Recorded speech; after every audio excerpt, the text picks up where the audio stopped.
look, for everybody in the crowd, we're in this moment right now, 98% of NFT projects that are in the market right now are gonna go to zero or close to it. Like, we're in a very unique time.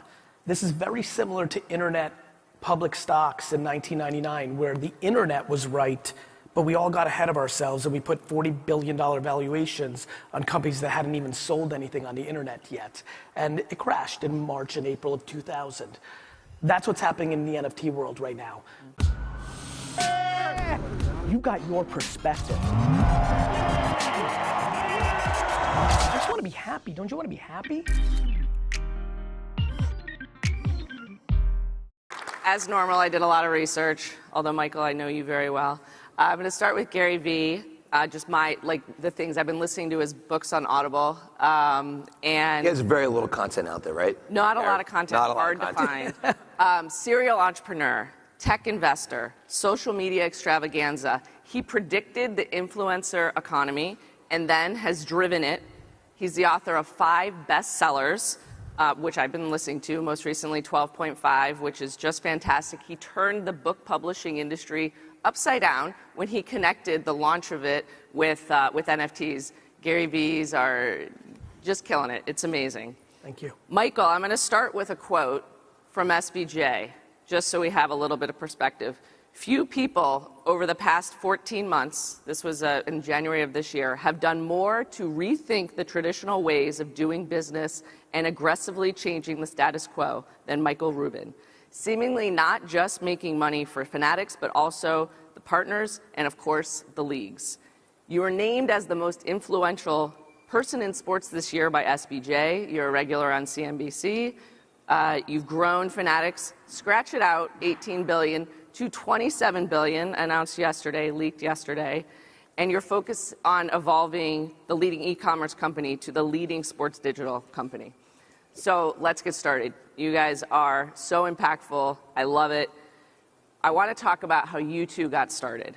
Got started with your Candy Digital and that concept.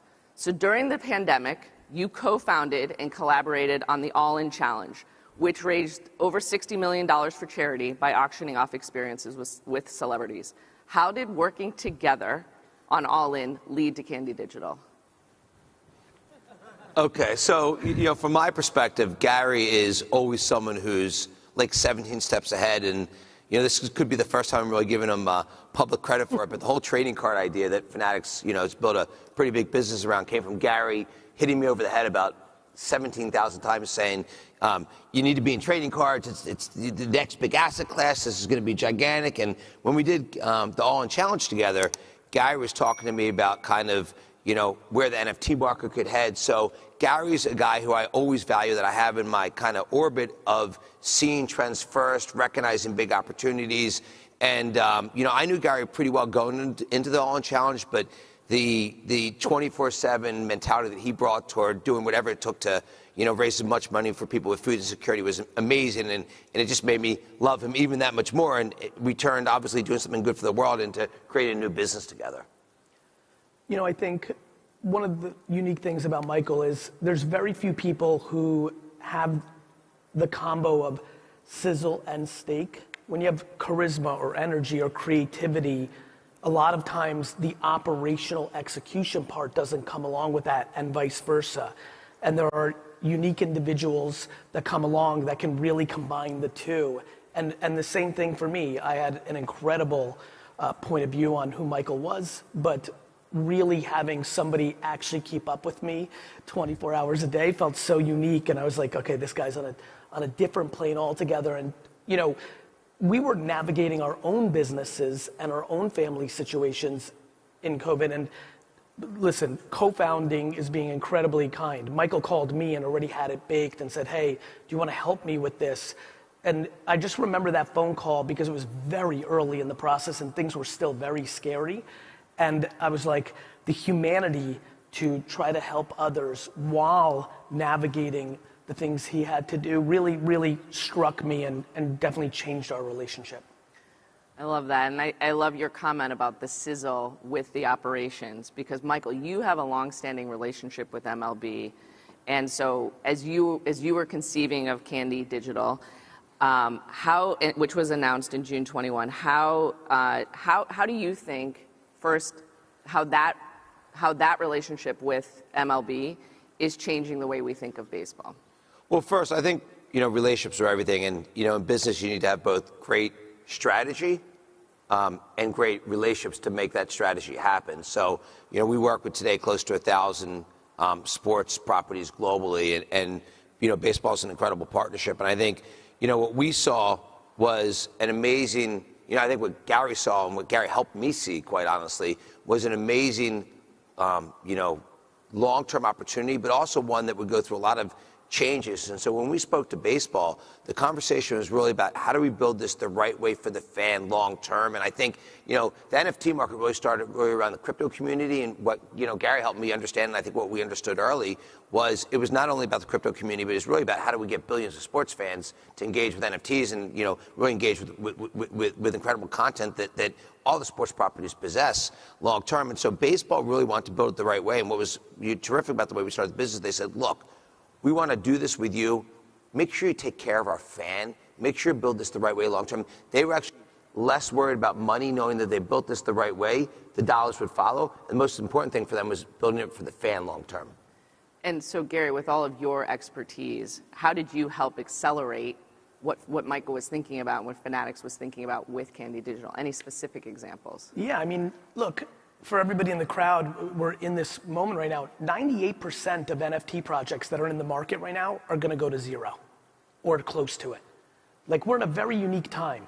This is very similar to internet public stocks in 1999, where the internet was right, but we all got ahead of ourselves and we put $40 billion valuations on companies that hadn't even sold anything on the internet yet.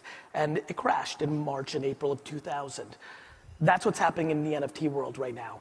There's so much money being thrown around, so much greed, so much short-term behavior that almost every project that we see out there, even if it's already done $10, $20 million in sales, is incredibly vulnerable because the IP creator, the founders of these projects, are genuinely not building it with the long tail in mind.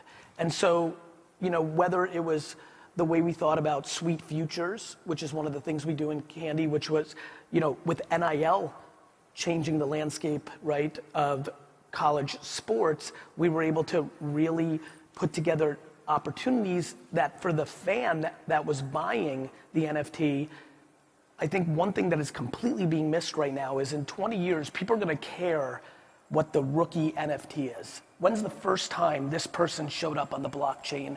No different than when's the first time that somebody showed up on a piece of cardboard or the first time they showed up in a comic book. And so a lot of what we've done at Candy is give a lot of strategies to how do we put people that we think will be long-term superstars on the blockchain first, and how do we structure the rarities? What is the supply and demand? I mean, the reality is it's the only thing that I'm paying attention to when I work with the team at Candy, which is this strategically set up to be a long-term win that creates secondary behaviors and value for the original buyers? And I think that it's all classic collectible supply and demand strategies of that nature. And so literally every launch. I want to go back to what he just said, because I think Gary's 100% right. To make a prediction, and Gary's often, if you look at his predictions years later, they're often very accurate. To say 98% of the NFT projects are going to go to zero, it's, I've been saying something very similar, which is there's going to be a giant crash to this market coming. And I actually love that Gary's talking about, because you also need to look at just like the law of like logic. And, today you have so much new content coming every day. And, to me, that's why, at Candy, what we've thought about is how do we build this the right way, long term, the right way, and how do we make sure that we build great content for sports fans and great products that are going to increase in value for sports fans. And if you don't, I actually think we're actually hurting the different sports properties we work with. We're hurting fans. And so, but what Gary said, I think it's going to be true. So, today when you look out at the market, so many people think this is just easy money. It's just going to go up. And I think you're going to find a lot of people, it's just going to be like the internet crash that Gary talked about in 1999 or the financial crash that we went through in 2008. It's coming in the NFT market. There's no way with the amount of new content that's coming on that this can go straight up. It's impossible. And I'm sorry to jump in, but I think the big thing for this crowd is understanding that that's when it gets interesting. Okay. Right? Because again, if you look, I think what's going to happen is it's going to crash and the media is going to have a field day. Told you, told you, told you, told you. You can read unlimited articles in the summer of 2000 saying, we told you the internet was a fad. We told you. The reality is the consumer blockchain is the single biggest technology shift since the internet itself. It is that profound. Every ticket to every sporting event in a decade is going to be an NFT. The technology is too obvious, but the macro is unbelievable. The micro executions right now are cliche gold rush. And what we've generally seen at Fanatics, by the way, is on the way up, you build a lot of things organically. On the way down, you find ways to add M&A into kind of an accelerated build. And look, we went through this even, in COVID, we did so many things to, accelerate our business because there were so many companies that weren't prepared to kind of live through COVID. And I think in every crash, there's so many opportunities for, good, strong companies to have the right long-term vision. The most important thing is you get the strategy right. If you get the strategy right, then you can think more thoughtfully about the timing. And right now, there are a lot of things that don't make sense, but they don't make sense. You can be strategically right with your business plan, but that doesn't mean you act until, things kind of come your way. So 2 great points there. Let's talk about that strategy. And I think I want to highlight, Gary, what you did with VeeFriends, and which has been massively successful. For those of you who don't know, right now there was one that was auctioned for as high as $1.2 million, and the lowest current value of one is $30K. So what did you do to bring branding and generate over $91 million in the first 90 days? And then I do want to come back to blockchain, but I want to start with some of those strategies. Well, the thing that is most fascinating to me about the blockchain, and a lot of my friends reached out to me when I went so hard, and they're like, man, I've watched you for 15 years leave so much money on the table to preserve your reputation. Why are you ruining it now? Basically is what they were saying. You're doing something so high risk. And I said to them, I said, you don't understand the blockchain. It's actually the reverse. If you are the creator of a project, an NFT project, you're actually more in control than anything that has ever happened before. Let me explain. With VeeFriends, first, I used the utility of the smart contract to create a 3-year promise contract of a conference called VCon that I'm doing at US Bank Stadium in Minnesota in May, which, it's a profound lineup of the who's who. Michael's even coming, and I don't think he's ever been to Minnesota. And so, it is cold there. I am aware. At least you did it's in May. Spring. Thank you. And so first, I think people are not using the utility aspect of NFTs enough right now. Right now, we're in the art and collectible phase, no different than the internet in '94. We were in the information age, right? The internet's awesome for information. The internet was awesome for information. It was also going to do so many more things in our society. The blockchain right now is on art and collectibles, but it's a contract. Right. And so I did a 3-year conference. I did a lot of access tokens, where Zooms, information, things that people actually value besides the collectible.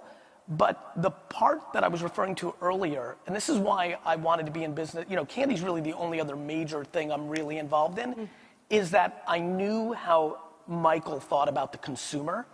Let me just paint the picture for everybody who's hesitant to do an NFT project because they actually are good people and they fear that the value goes down. With Candy, with VeeFriends, if God forbid the market crashes, and it's one thing for all the people that spent $2,000 for it last May and are selling it for 30, 40, 70, 100,000. They did great. But what about the guy or girl who bought it today for 40,000 and the market goes to 8,000? Right. For me, because it's on the blockchain, I can provide more value for that person. You're the central bank. You're the country. You're in control. So I just, I've been telling a lot of my friends who I think have not the best behavior in mind who are going to be like, well, they made it, they bought it. They took a risk. I'm like, it works a little bit different. You're in control of that economy and your reputation is completely tied in. So I think for the people that have good intent and have resources and are smart, for me, I take a lot of USD off the table with my project and put it in one place just for the rainy day so I can deploy that capital back to the people that own VeeFriends. And I think the best projects will do that. And just for the audience, you use the word utility. Yes. And that means that there's something of value that you're creating that is going with the NFT. So access or... The sporting ticket is the ticket, but the utility is getting into the venue, but exactly. God willing, somebody drops 100 points that night and ties Will Chamberlain, that becomes an instant asset. Right. And even when you take that to Candy, and Gary has had huge influence to the products that are created at Candy. I sat in a meeting with Gary a few months ago, and in 2 seconds, Gary comes up with an idea. Okay, we're going to do a new collection of rookie products, and in these rookie products, we're going to have FaceTimes available with all of the one-on-ones, or and look, in sports you have the ability to create, and really, I think in many places you have the ability to create great experiential value, and that's what Gary's talking about. And I think we have a great opportunity to do that as well. And I think, to Gary's point, he's always thinking about how to create something that's got real value versus there are a lot of people who just like, they're kind of, fast and loose and trying to make a quick buck. They're not thinking about, how does this play long term? And certainly for a company like Fanatics, it's, getting to be a decent sized company. We think about, most importantly, how do we do the right thing for the sports fan long term? We want to have billions of fans look at Fanatics as a beloved company, and everything that we do needs to create a great experience for them. If it doesn't, it actually hurts our brand. And we don't do everything right, by the way. We screw things up every day, but we think about, most importantly, like, how do we have billions of fans that look at Fanatics as a beloved company where they get most of their digital products from us. And so, with Candy, we need to create, not only great product, but we need to figure out all the things we can do to enhance that product. And you have to think long term. For all the people that are deeper into this space, you go into the discords where these communities live with these projects, every day everyone's like, what about the floor price? Make the floor price go up. Everyone is such a day trader right now. I see a lot of founders succumbing to the energy of their Discord. Their Discord isn't a community. Their Discord are day traders who want to make a quick dollar. And I think what I'm really proud of with VeeFriends and with Candy is, listen, we care deeply about what everybody who's holding an NFT thinks. But like a parent, we're willing to do the short-term unpopular for the long-term win. So I'm going to switch off of NFTs, cryptos, and blockchain. I want to talk about analytics. And I'm going to start with you, Gary. I said I've been listening to your book on audio, and obviously analytics is core to what we do. But you started the book, and I thought it was amazing. I shared it with my children and my wife, but you said... facts about gratitude to help us feel. So 728 million people in the world do not have drinking water. 60% of people in the world don't have a toilet that manages human waste. And so data is big in what you do. You're helping all of us think like that. From an analytical perspective, can you share how you and your team over the last decade have used social content and constantly evolve your strategy? And maybe one specific example that will resonate for people. It's funny, obviously being in the epicenter at this event, I have historically been a much more passionate qual data guy than quant data guy. But you use data a lot. I use data every second, right? And I think that, for me, even going back to launching an e-commerce wine business in 1996, I remember talk about making mistakes. I was innovating, shopping cart, abandonment, and all these things just naturally because I just wanted people to buy the wine. That went on to become the industry standard practices. I wish I built some SaaS businesses around my behavior. I could have done well, but I think you're doing okay. Well, hang in. I think the reality is that I look at it every day. I mean, for example. I'll give you an example of how we think about it in the last decade. One of the things that I'm very proud of is I believe that I have day traded the public's attention extremely well over the last decade. I feel that on a daily basis, my number one objective before I fill that bucket with whatever I'm passionate about is where are all of their eyes and ears every second. And that comes through analytics. For me, my North Star being everyone's attention allows me 3.5 years ago to tell everybody in my companies and every business that I'm associated with that we have to get very serious about TikTok. It's not because I'm guessing, it's because the math is very clear. I can see that people are moving their time spent, the account growth, the comment count, and then more importantly, when I layer qualitative around the quant and see the affinity is very high, and I see that people are going all in on the interest graph, not just the social graph, and then I'm ready to kind of move. And so on a daily basis, I'm curious about the organic reach and the cost of media on LinkedIn, YouTube, Facebook, Twitter, Instagram, Snapchat, Spotify, and any other platform that will amass hundreds of millions of users on it, and then every individual execution in it. You know, doing great on Instagram has required analytical movement from the picture gets the most organic reach, to the video gets the most organic reach, to now it's a Reels that you put in feed, not just as a Reel. And so on a daily basis, it is the framework of everything. That's awesome. All right, so I'm going to talk analytics with you, and you have been in it. You champion the 80 million customers that you have. I'm sure it's growing by the second. What do you really know about them, Michael? And Yeah, well, first, I think the thing that actually took us, like, I always like to look back and see what we got right and wrong. The thing that was actually a great eye-opening experience for us is we spent, kind of nearly a decade building our first business, which was really the merchandise business. We call it Fanatics Commerce. And we woke up and we realized we had a huge structural advantage to building the leading digital sports platform. And when we think about how to create all these different digital sports businesses, really our brand and our database were the most two important assets that we had.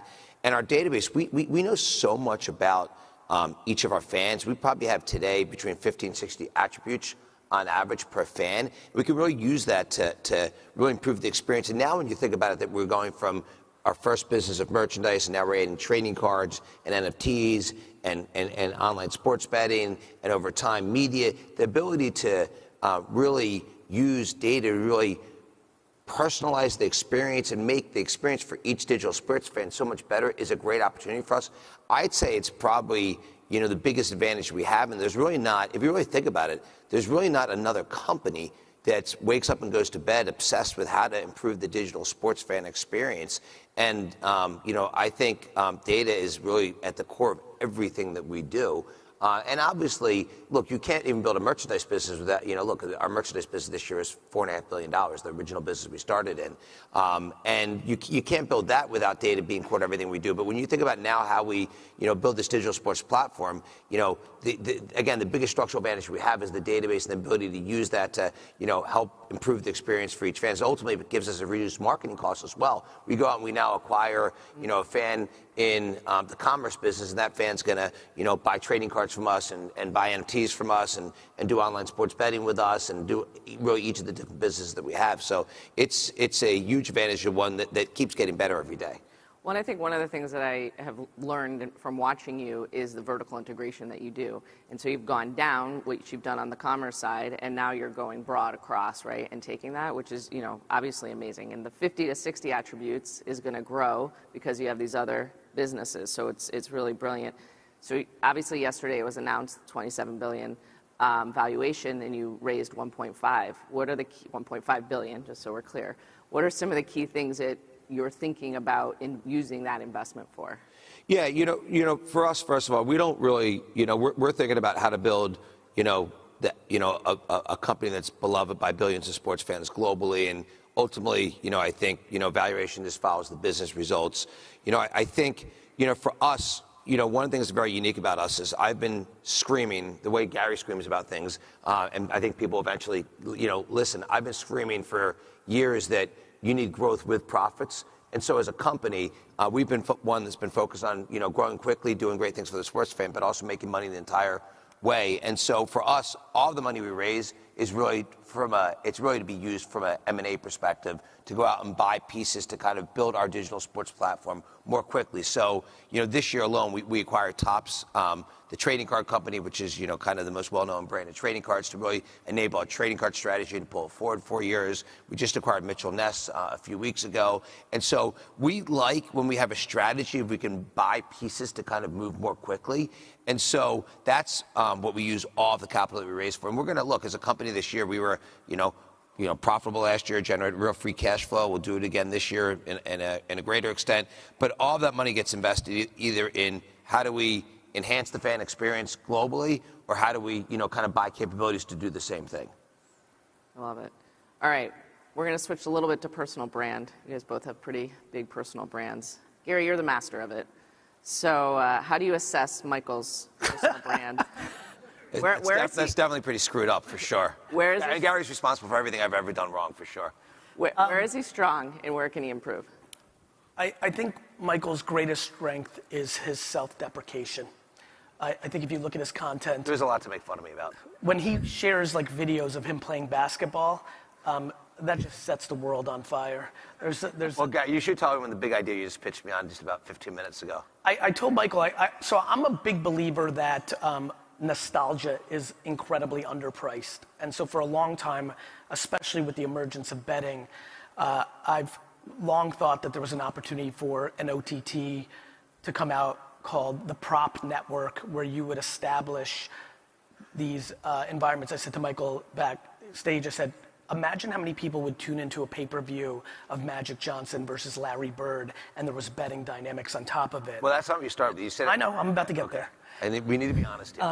And I said, but the big one that I want to see is you and DJ Khaled one-on-one. I think we can do 5 million pay-per-view.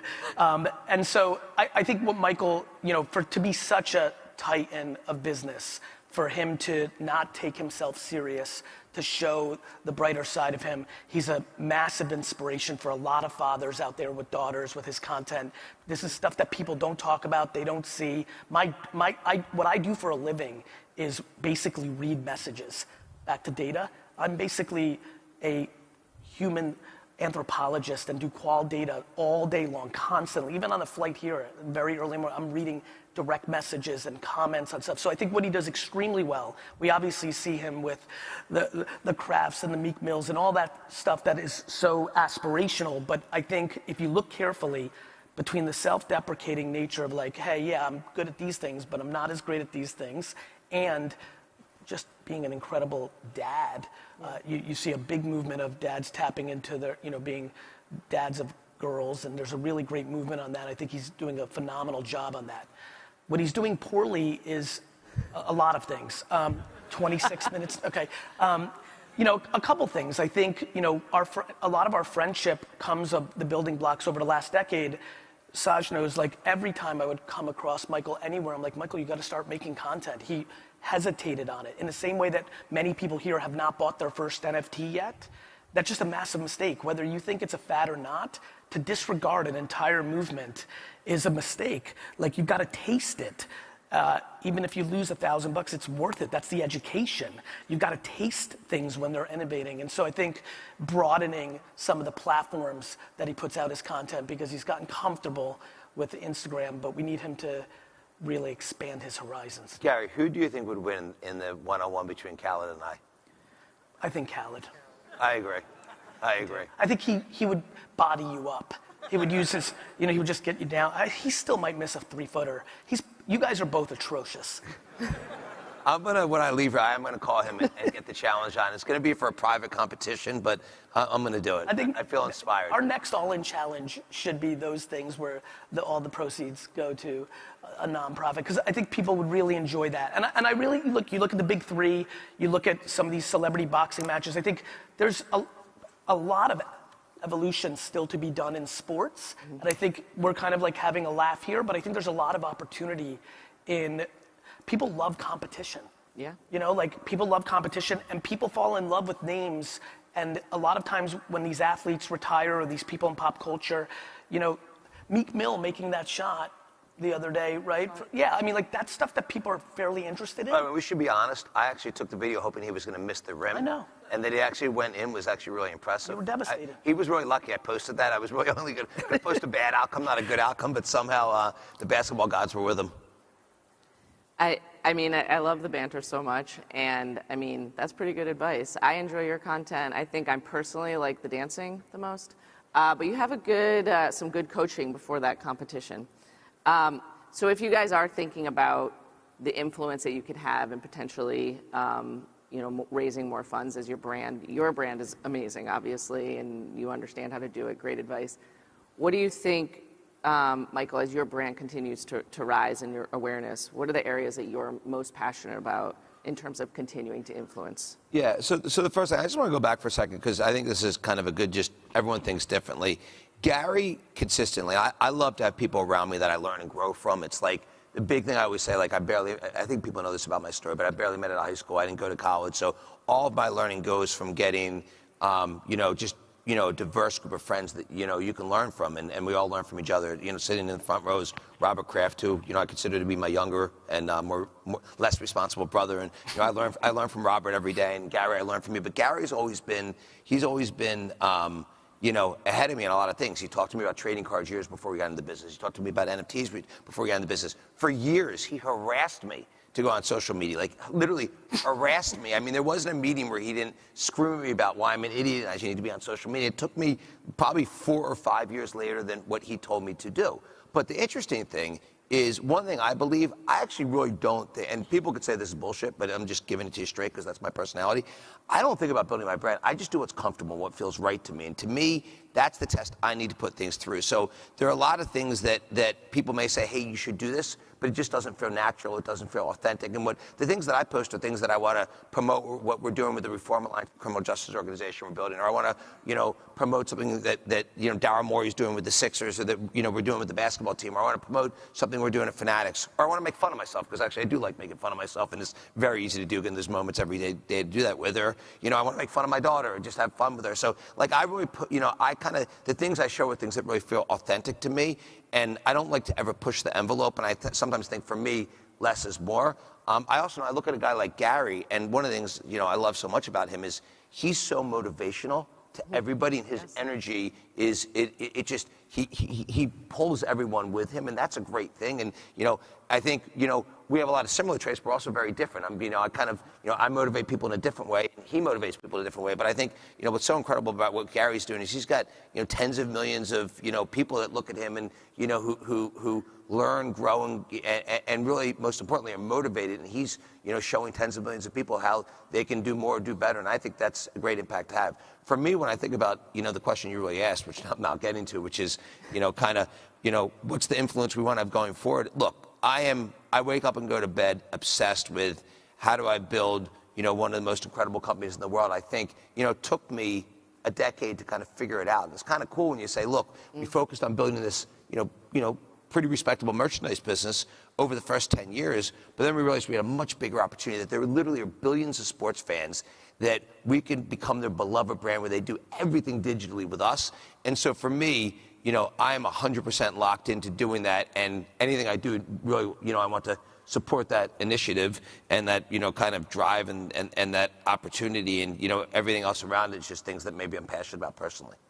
I mean, you both are very inspiring. I mean, I've mentioned 12 and a half multiple times. It really is, it's a great listen or read, but I've been listening to it. So thank you. Does he read it himself in the book? Yeah. At what speed? Is it like a 3-minute listen? Because he does the whole book No, in 3 minutes? What I like about it is that he'll say, okay, I'm going to go off script because I wrote this 3 months ago. I mean, it's great. This goes back to day trading attention, right? Like, things change every day. Yeah. And so I love doing the audiobook because I do get to do the remix. Yeah, it's great.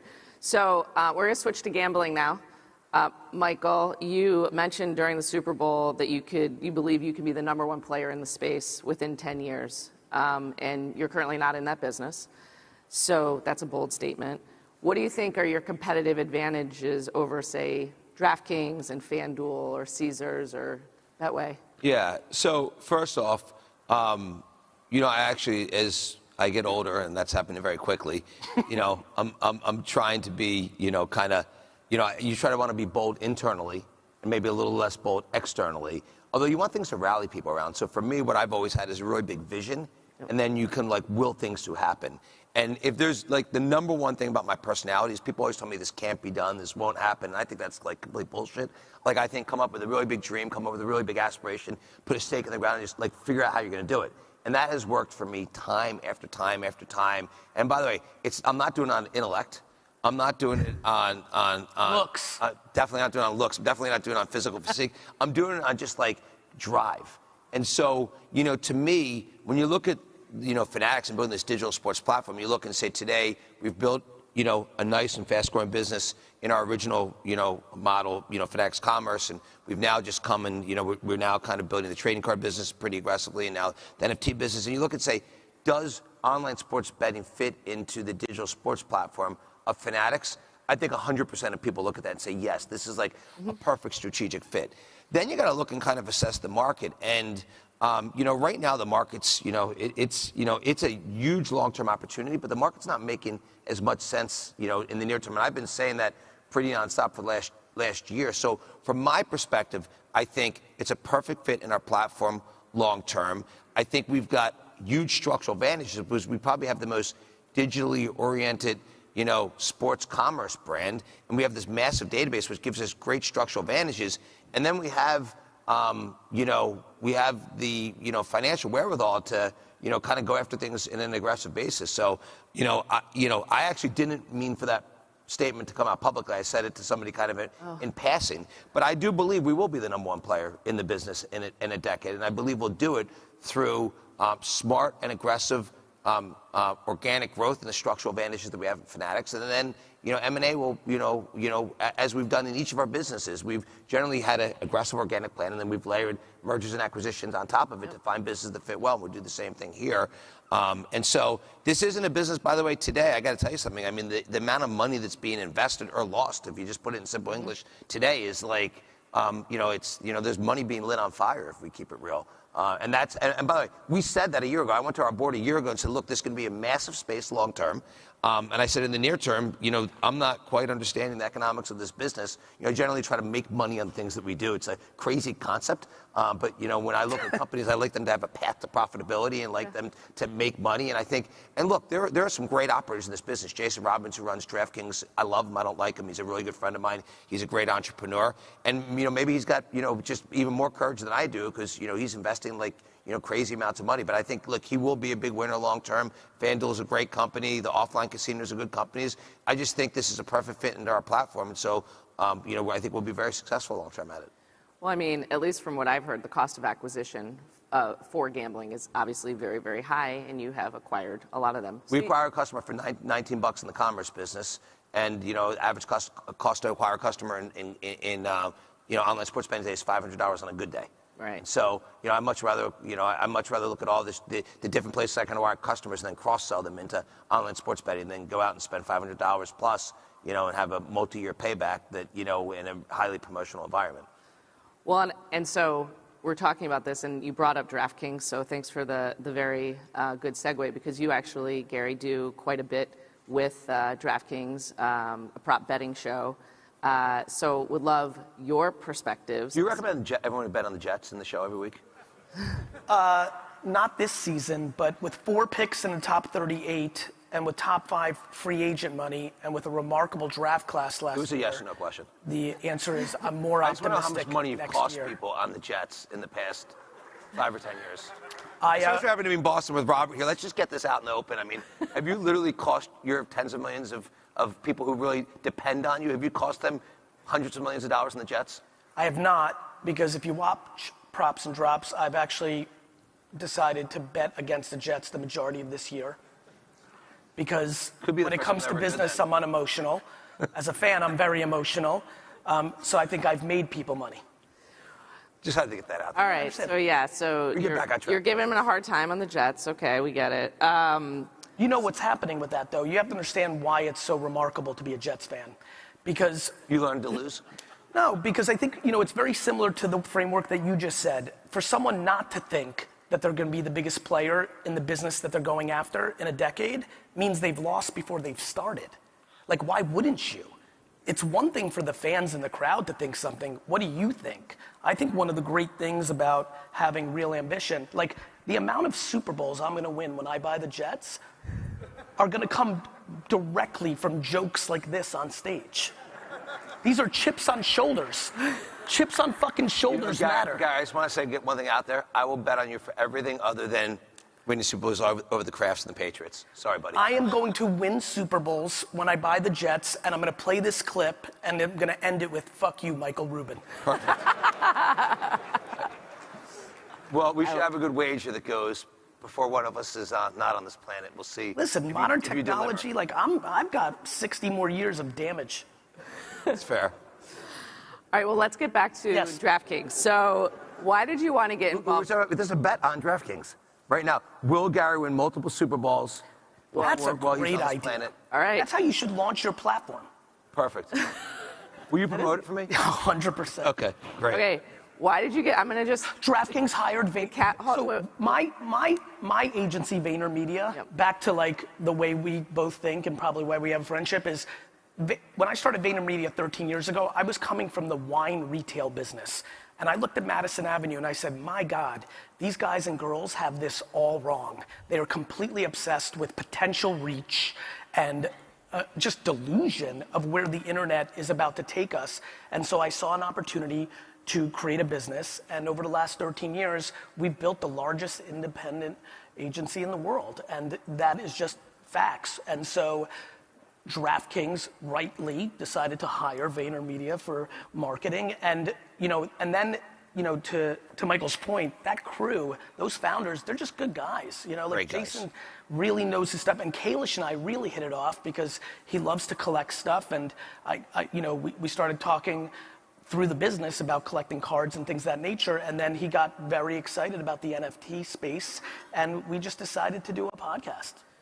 Okay, so then, based on everything in your experiences in growing properties, what is your advice to Jason or Amy Howe at FanDuel on how to think about Fanatics coming into this space?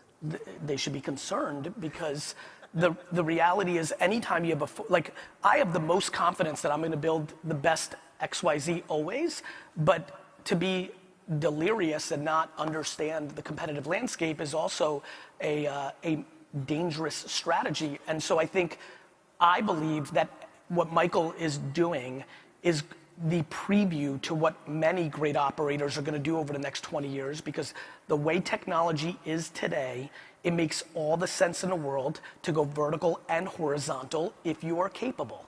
See, and one thing I throw in there is I actually think it's a really big space, so there actually is room for lots of great companies like DraftKings and FanDuel. That's not me just being politically correct. I really feel that way. And Jason and I talk about it all the time. Like this is a really big space. What we're looking forward to is leveraging the structural advantages that we have at Fanatics to kind of build, kind of a more integrated and, kind of best experience for the fan long term and truly global. You don't have to be as remarkable as Jason to hear we're acquiring customers at $12 over here and we're going to bring them over here. I mean, I don't, some things are just uncomfortably obvious, but this isn't about the strategy. It's why I put out every strategy I have in the world publicly for free the second I come up with it. The reason I do that is because most people can't execute it. Right. So, by the way, and that takes courage, and it's funny. We come from the same mold from that perspective. I often say what I'm going to do, and I'm not worried about it because I think we're uniquely positioned to do it. And by the way, sometimes that's wrong, and you put your foot in your mouth, and you say, God, I wish I would have kept my mouth shut. Absolutely. But, 99% of the time, I'm willing to tell people, here's exactly what we're going to do, and here's our script. And, we feel based on the unique, position of Fanatics, we can do this better for the sports fan. And so other people don't have that, kind of inherent advantages that we have. Well, really insightful. Thank you very much. I think we were talking about the Jets for a second. It's a lifelong dream of yours. Yes. So, you were kind enough to give Michael some advice on his brand. Michael, you have owned the Sixers for 11 years now. What are the key lessons? Because I think it's going to happen. This guy is a force of nature. What are the key lessons that you learned that you want to pass on to Gary if he actually goes on to own the Jets? Well, first, I'm one of one of several owners in the group, led by Josh Harris and David Blitzer, a great partnership, and we have been at it now for 11 years. I'd say the biggest thing that I think a lot of really smart new owners get wrong is they try to be overly involved versus picking the right people to lead the team. We're fortunate enough to, this conference is started by you and Darryl, and we're fortunate enough to have Darryl leading our basketball organization. And I think, that's why we're a much better basketball team this year. And, I think to me, what I've always taken the same philosophy that I had in business and applied it to sports, which is get the best freaking people on the planet and then get out of the way. Okay, and only be involved in the biggest decision. And Darryl will say, he'll call me, he'll tell me about something about some player I've never heard of, or something. I'm like, Darryl, I don't care. Why are you telling me this? Because I only care about the big things. What do I care about? I care about having Darryl leading basketball. I care about having Doc as a coach. I care about having Tad Brown as our CEO. And I care about having, ownership stay out of the way, other than on the biggest and most strategic decisions. I think that's how you win. And that's actually not what a lot of new owners do. And I see a lot of new owners, they're super smart, like Gary said, they get in there, they want to be in the draft room, and they want to be, dictating everything that happens, and what they do? They generally screw it up. So, I'd say if you're actually fortunate enough one day to, own the Jets, I'd say the biggest thing you want to do is pick the best people, be supportive of them, and not, try to do their jobs for them, because it never works. And the history of people trying to do the jobs of the people that, they should be getting the best people to do it, it never works out. My strategy is when I buy the team, I'm gonna be honest. Be honest right now. I'm going to be the GM, the head coach, and the starting wide receiver. Perfect. No, I honestly think. Would you listen? Yeah, by the way, I'm actually more comfortable in that zone as well. Obviously, when you're as passionate, I haven't missed a play of a New York Jets game live, no DVR bullshit since 1982. Wow. So this is like foundational for me. I was born in the former Soviet Union. I would argue that Jets football was my kind of like American moment. Yeah. It's a very big part of my life. So the discipline required to do exactly what Michael's saying, which is 100% the right blueprint. I promised my brother AJ, who's 11 years younger than me and is going to absolutely be on this journey with me, I said, listen, I'm going to do all that, everything he just said. But I said, but the one thing I'm going to need is I'm still going to need to be able to pick the 7th round pick. I'm keeping that. Yeah. Now, the one thing I will tell you is sports needs owners like Gary, because that's the next generation. And for me, I'm actually going to a different place in my life. People ask me all the time. I'm 100% focused on Fanatics. I will not be, for me, my only involvement is the Sixers. I will not be doing anything incremental for probably the next several decades, if it ever again in my life. Wow. I'm 100% locked into making Fanatics, the most incredible digital sports platform in the world, and I don't want any distractions from that. But I actually think sports does need great owners, and I think, if every league could have, incredible owners, across the board, it's going to make it better for the fan. It's going to make it better for the players. There's going to be more money involved. There's going to be better product on the field, on the court, on the ice. So, I love that Gary wants to, own a football team or own the Jets in this case. And, I think that, the sports leagues can't have enough great owners. Well, so I think what you're saying is the Jets need an owner. No, I'm not saying that at all. I'm just saying that I think Gary would be a good owner of a sports team. All right. Well, one of the. Get me in trouble like that. I know. I was just kidding. It's a good try, though. Thanks. One of the things that I admire about both of you is that you have started so many different businesses and in so many different verticals. And so I'd love to get a little bit of perspective. What is the difference between being a serial entrepreneur versus a one-hit wonder? Talent. Like, that's just real life. Like, I think, first of all, being a one-hit wonder is something that should be cheered more often. I've had interactions with a lot of people who've only had one big business win or only had one hit record. Like, that's hard. That's hard. I'm on a board of a company yesterday, and we were talking about a situation, and the outcome might not be as great, but the outcome is a 0.0001% success. So I think talent is one. I also think it's DNA. I think Michael gave you a really interesting insight to why things work for him as an entrepreneur around his content. He said, I can only do things that feel comfortable.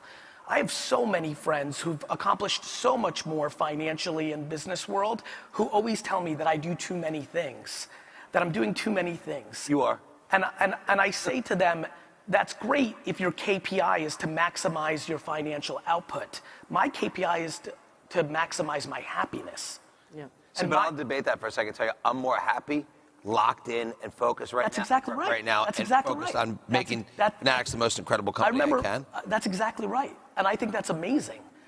For me, I need the creativity of doing some other things alongside with my cores. I need the side dish. I need the amuse-bouche. I need that. That makes me happier. And so I think for everybody out here, it's a game of self-awareness. I think a lot of people only have one hit because they try to run the same blueprint they did the first time, but the world changes. So I need you doing multiple things too, because you make me smarter. So the good thing is you go out there and figure it out, and then you just help me, and that's what dumb guys like me actually need help with. So it's perfect. I'll tell you, it's also about what people want. I was with somebody over the holiday break who started a company. 3 or 4 years later, they sold it for $20 billion. They had less than 100 employees, and they said to me, "I don't want to do this again. I'm thrilled with what I'm doing." So, for me, I'm going to work my ass off every day until I die because I have fun. That's what I'm passionate about. I wake up, I go to bed, I'm excited, I love the action. I don't know what I'd do if I didn't have it. I would literally be looking at my phone waiting for action. Now, now I wake up and go to bed exhausted every day because I have too much action. So, it's all about how you're wired. I mean, 100%. There are people, some people, money is a main objective. I don't even care about money. I care about winning, competing, winning, 100%. having fun, learning. And by the way, if you do care about money, it will always follow if you care about those things. If your main objective is I want to learn, I want to grow, I want to compete, Innovate. Yeah, you want to innovate, all of that together. The money does always follow, but I don't care about it at all. I just care about maximizing every minute of every day. Well, pretty like-minded and very successful folks. That's great advice. I'm going to take questions from the audience. We have had a lot of great discussions, so I think we're only going to have time for one. So you guys have both alluded to the impact of the blockchain on sports. And so I think that's a positive. I would like to hear one area. We've talked about ticketing, so put that one aside, where you think it could be used. But also, what is the biggest threat right now to the sports industry? Biggest overall threat or biggest threat from blockchain? Go with the overall threat first. Overall. I'm curious what you think. Yeah. Look, I think every industry changes radically, and I think sports is the greatest entertainment in the world, but we got to keep making it more relevant, and we got to keep keeping it fresh and innovative, and so for me, I think it's continue to innovate, and if you don't, you die. And I think look, things that were relevant become less relevant. You can't take anything for granted. So I'd say the second you become complacent in sports, I think you're dead. And so what I'd say is you got to keep pushing it on getting better, changing, evolving, better satisfying the fan. I mean, I look every day. I don't look at what we do right. I look at what we're doing wrong. What can we do better? So you got to take that same mentality toward. I think there's something interesting there, though, because I think the way I would answer the question is similar to macro, micro. We talked earlier about blockchain versus NFT projects. There's nothing threatening sports. And here's why. If you look at the history of man and woman, it is like music and other aspects, it's going to be there forever. The threats sit in the micro. Super Bowl I did not sell out. The 82 NBA finals were on tape delay in America. Esports is real. Pickleball is taking market share from tennis. So the macro of sports is forever. The people that are vulnerable are the people that just think their sport. Boxing and horse racing and baseball dominated 1945, and that's 2 seconds ago. And so what you see is complacency when you're the league or the sport that's dominating the day, which is why innovation comes along. MMA versus boxing in 1978 in America, which is, again, 5 minutes ago, is not even a conversation. The first one didn't even exist. So I think what you look at, to Michael's point, is there are a lot of leagues at the top across the paradigm of sports globally, call them the top 25, that are incredibly vulnerable because they are absolutely in a framework of selfish behavior, not selfless to the fan, innovation, and coming up with the times. And I think that's the more exciting thing to watch play out over the next 20 years. The leagues that lose market share and the leagues and personalities and sports that emerge out of nowhere. Amazing points across the board. So I'm so sad that we're at the end of this time because I really would want to talk with you for much longer. But I want to bring it all back together at the end. A couple of the learnings from today. The NFTs are going to crash. You have to create value, extra value, for when it goes down for your fans. So a huge focus on relationships, the fan, authenticity, being human. Taking advantage of the contract on the utility. Taking advantage of the contract of utility. Blending quantitative and qualitative. Having patience. It's going to take 10 years or so to figure it out. Most people can't execute. And lastly, have fun and learn. So thank you both so much for kicking off Sloan. This has been an absolute pleasure. Thank you. Thank you.